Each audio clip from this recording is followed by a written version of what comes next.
Hello les amis, moi c'est Lily, je suis ravie de vous retrouver pour cette nouvelle vidéo où aujourd'hui on va discuter tarot. Je suis accompagnée de mon tarot préféré, mon premier tarot, le tarot Histoire de sorcière, avec lequel aujourd'hui nous allons voir quelques petits trucs et astuces pour prendre contact avec ton tarot si tu viens de commencer ton apprentissage et que tu as envie d'en savoir un petit peu plus sur une méthode d'apprentissage peut-être un peu plus facile que dans celle que tu t'es lancée.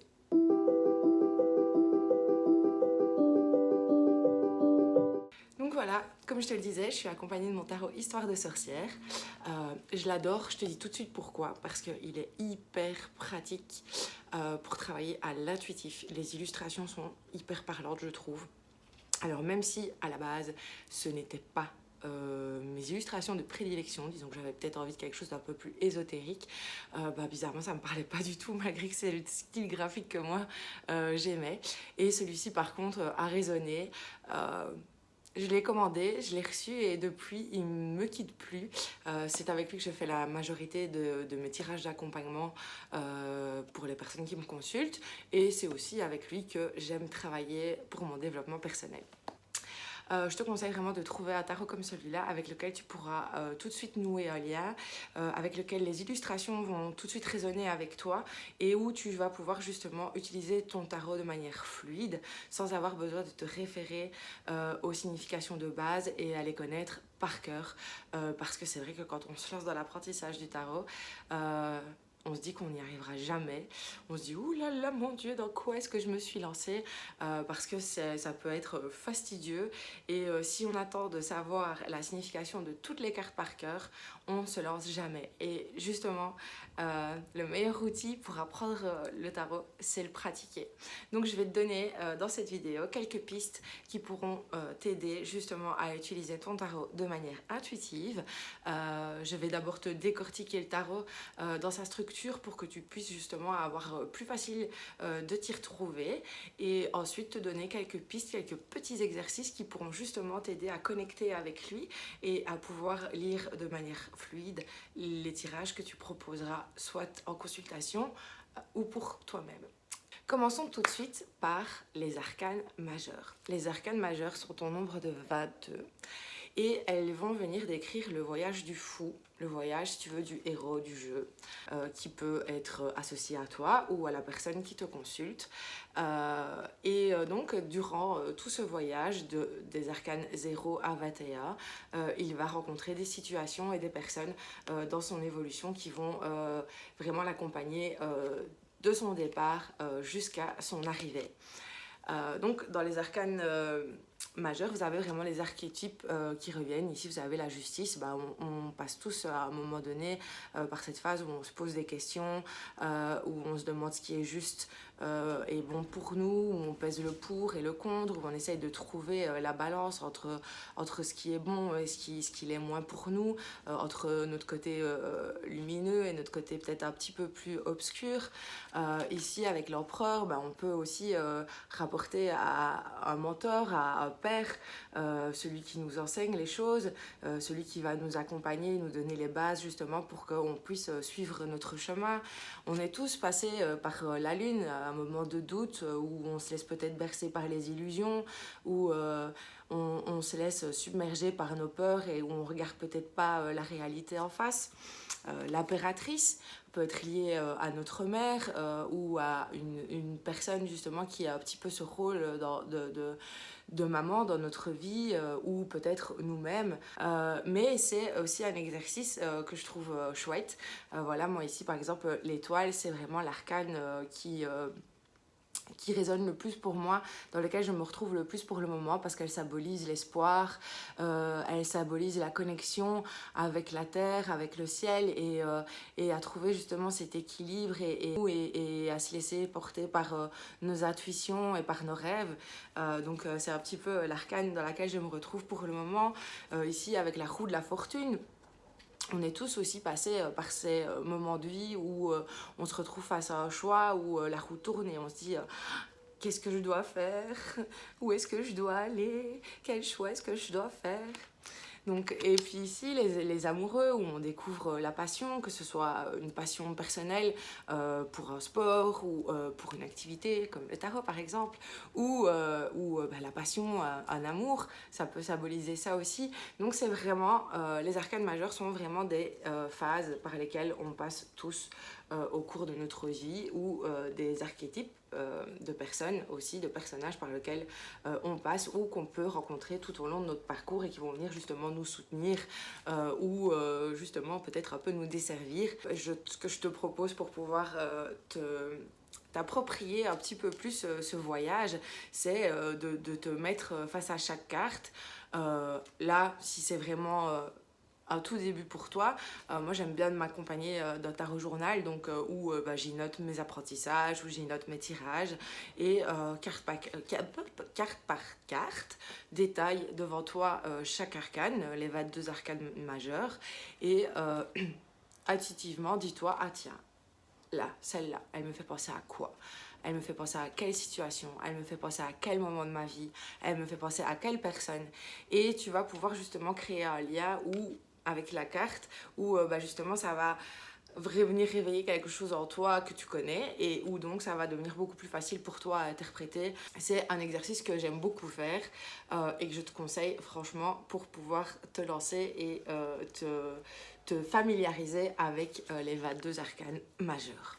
Passons à la suite, les arcanes mineures maintenant. Les arcanes mineures, elles, une fois que tu es passé par tout ce voyage initiatique et tu te lances dans ta vie, tu vas évidemment passer par des situations, tu vas croiser sur ton chemin des événements que tu vas devoir traverser, surmonter, qui vont être plus bénéfiques et qui le seront moins pour d'autres.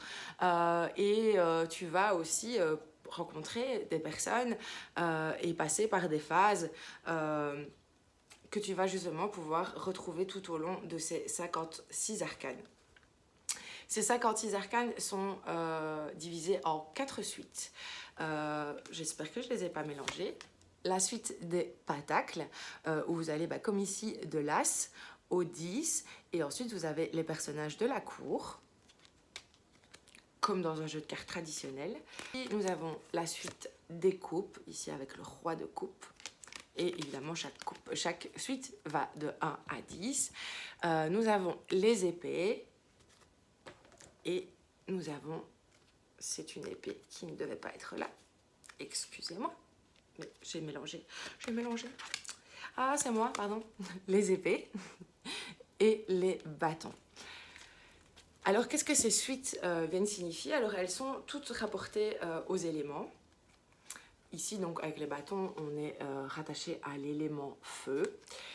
Et va venir parler de tout ce qui est sentiment, émotion, mais vraiment plus au niveau instinctif. La suite des bâtons, j'aime beaucoup la lier au chakra sacré parce que ça vient vraiment de tout ce qui est émotion, ça vient des astas, ça vient du désir, de tout ce qui nous passionne, de la création, de la créativité. Alors des fois, dans un côté un petit peu plus négatif, on peut aller vers tout ce qui est la colère, le ressentiment, la jalousie.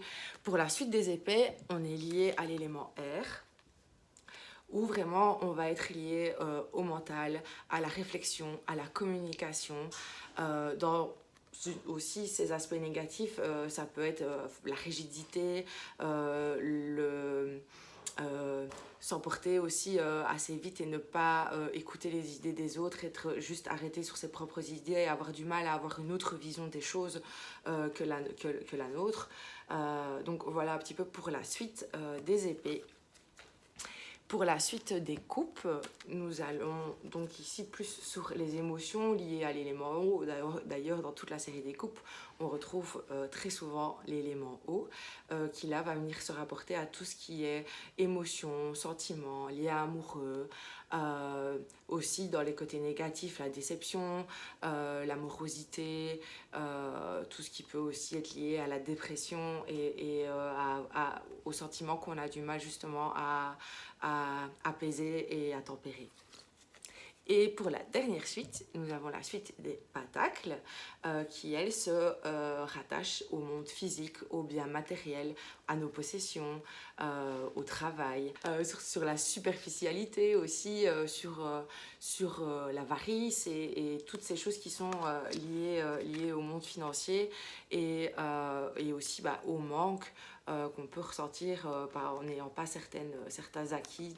Alors, tout comme avec les arcanes majeurs, je te conseille aussi de vraiment venir couper ces suites de toutes les... Donc, si maintenant c'est ton tout nouveau jeu, tu viens de l'avoir, tu l'as pas encore déballé, ce que je te conseille, c'est de vraiment venir... détacher les arcanes majeures des arcanes mineurs, de détacher chaque suite les unes des autres, et ensuite une fois que tu auras détaché chaque suite les unes des autres, tu viendras aussi enlever les personnages de la cour. Donc les personnages de la cour, eux, vont du page au roi. Tu verras dans certains jeux que l'ordre hiérarchique peut être changé parce qu'en fait c'est ça, c'est un ordre hiérarchique, et dans certains jeux la reine est en haut de l'ordre hiérarchique. Des fois le page peut s'appeler la demoiselle et le cavalier lui peut s'appeler le fils, la mère, le père. Donc ça tu verras au fur et à mesure de l'agrandissement de ta collection qu'il peut y avoir certaines variantes dans certains jeux, mais une fois que tu t'es familiarisé justement au tarot un peu plus intuitif et que tu t'arrêtes pas à uniquement ce qui est mis dans le livre, ça te permet aussi de pouvoir travailler avec chaque jeu un peu comme tu discuterais avec une copine et une autre pour avoir leur point de vue, un point de vue différent du tien et avoir plusieurs points de vue. Mais ça, on en rediscutera dans une autre vidéo parce que je compte encore en faire d'autres. Tu verras aussi quand tu achèteras ton jeu que tu as avec souvent un livre, que tu achètes souvent un coffret, donc tu as le tarot et un livre avec. Ce que je peux te conseiller si tu viens vraiment débuter, c'est de d'abord faire ces analyses à l'intuition, tu notes vraiment ce qu'il y a. C'est pour ça que je te conseille vraiment l'utilisation d'un petit tarot journal où tu vas vraiment venir écrire tes tirages et tes apprentissages. Et donc tu fais d'abord l'analyse de ta carte à l'intuition, tu écris ce qui te vient, et puis après tu peux aller te référer au livre. Bien sûr, le livre va être en référence à la vision de l'auteur. Si maintenant tu veux vraiment, donc moi j'utilise les tarots de type Rider-Waite parce qu'ils sont beaucoup plus aisés à l'interprétation intuitive. Je te mettrai en lien dans la barre d'infos une vidéo où je te parle un petit peu plus de la différence entre le tarot de Marseille et le tarot Rider-Waite. Donc avec le tarot Rider-Waite, là tu pourras vraiment avoir des illustrations sur chaque arcane et si tu veux vraiment avoir les significations de base du Rider-Waite type sans acheter le Rider-Waite type, parce que moi par exemple je ne l'aime pas du tout, ces illustrations ne me parlent pas du tout, c'est assez dans un style assez médiéval, ça me parle pas, mais j'ai quand même dans ma collection quelques ouvrages de tarot Rider-Waite. N'hésite pas à te renseigner sur les bouquins que tu peux trouver pour justement améliorer tes connaissances, parce que savoir les connaissances de base et les significations des cartes c'est bien, pour après justement pouvoir étoffer tes connaissances sur les jeux que tu travailleras. Et aussi y apporter ta touche intuitive et travailler de manière fluide avec sans devoir les connaître par cœur, parce que connaître 78 significations par cœur, surtout que elles sont quand même elles peuvent quand même avoir des nuances dans leur interprétation. Je trouve que pouvoir justement se raccrocher à quelque chose de plus intuitif permet justement de décomplexer la pratique du tarot et d'être moi dans la frustration de se dire oh mon dieu je vais pas y arriver, c'est beaucoup trop. Donc voilà pour la petite parenthèse des livres. Je reviens sur les arcanes mineurs. Donc ce que je te conseille aussi c'est de détailler chaque suite une par une et de reprendre aussi comme pour les arcanes majeures chaque carte et se dire tiens à qui ce personnage me fait penser, à quel moment de ma vie ça me fait penser, et tu refais exactement ce même travail intuitif pour justement lier chaque carte à quelque chose qui est familier pour toi et qui donc viendra résonner lors de tes tirages. Pareil pour les personnages de la cour, je te conseille aussi de les sader de la suite. Donc tu sades vraiment de A à 10, de l'As au 10, et ensuite tu sades les personnages de la cour. Donc ici j'ai le page, le bas, j'ai la reine ici et j'ai le roi dans les épées. Comme ça, on en aura un de chaque suite. Donc voilà, ici je te montre. Hein, donc ici on a le roi d'épée. Bah tiens, ce roi d'épée, à qui est-ce qu'il me fait penser? Est-ce que... Alors, ne pense pas que parce que c'est un roi, ça ne peut pas te représenter toi. Ça peut être tout simplement un état d'esprit dans lequel tu es, un niveau de conscience dans lequel tu te trouves. Ça ne représente pas forcément un homme, ça ne représente pas forcément quelqu'un d'autre dans ton tirage. Ça peut tout simplement te représenter toi et un état de conscience ou un état d'esprit dans lequel tu te trouves actuellement. Vice versa, pour une reine, si un homme consulte ou si tu es un homme, tu peux très bien te retrouver dans l'archétype de la reine de Pentacle. C'est d'ailleurs pour ça qu'il y a de plus en plus de jeux aussi où vous avez des cartes non binaires, où voilà, j'ai un jeu que je viens de recevoir et que je vais bientôt te faire en review. C'est le tarot de la sororité. Forcément, c'est sur la sororité, donc ça parle de femmes. Et donc, même les archétypes masculins sont représentés par des femmes. Je pense qu'on n'est plus justement à une période où... et c'est pour ça que j'ai du mal en fait avec le Rider-Waite type ou avec le Marseille type, c'est que ça a une vision des choses assez moyenâgeuse, et de plus en plus maintenant d'auteurs viennent justement apporter cette touche de modernité dans les tarots d'aujourd'hui, qui justement résonnent plus avec la vie de nos jours et notre quotidien à tous. Donc là aussi je te ferai une prochaine vidéo où je te dirai comment pouvoir choisir ton tarot et avoir plusieurs pistes pour justement aller vers celui qui te parlera le plus et qui sait peut-être devenir une grande collectionneuse ou un grand collectionneur comme moi. Si la pratique du tarot intuitif t'intéresse, sache qu'il y a une formation qui se fait le 6 et 7 août en présentiel au centre La Bonne Heure à Montmal, pour ceux qui viennent de Belgique.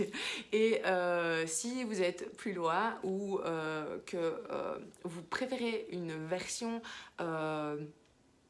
où vous êtes un petit peu plus libre d'aller à votre rythme, sache aussi que je suis en train de monter l'atelier tarot intuitif en vidéo, et donc tu pourras recevoir un notebook et des vidéos où justement tu auras encore plus de détails pour t'initier au tarot et le faire entrer dans ta vie comme outil de développement personnel qui t'accompagnera et qui pourra aussi accompagner ton entourage. Merci à toi de m'avoir écouté, je suis ravie d'avoir passé ce moment avec toi. N'oublie pas, si tu as aimé ce contenu, de t'abonner, de laisser un commentaire. Je suis toujours ravie d'échanger avec toi. N'hésite pas à me parler de ta pratique du tarot et de tes jeux, etc. Sache que si tu ne souhaites pas pratiquer le tarot, mais que tu as quand même envie d'être accompagné par cet outil merveilleux, je suis aussi là pour ça. Donc n'hésite pas à me contacter, je laisserai en barre d'infos mes liens de contact sur les réseaux sociaux. Merci à vous de m'avoir suivi, je vous fais des bisous et à tout bientôt.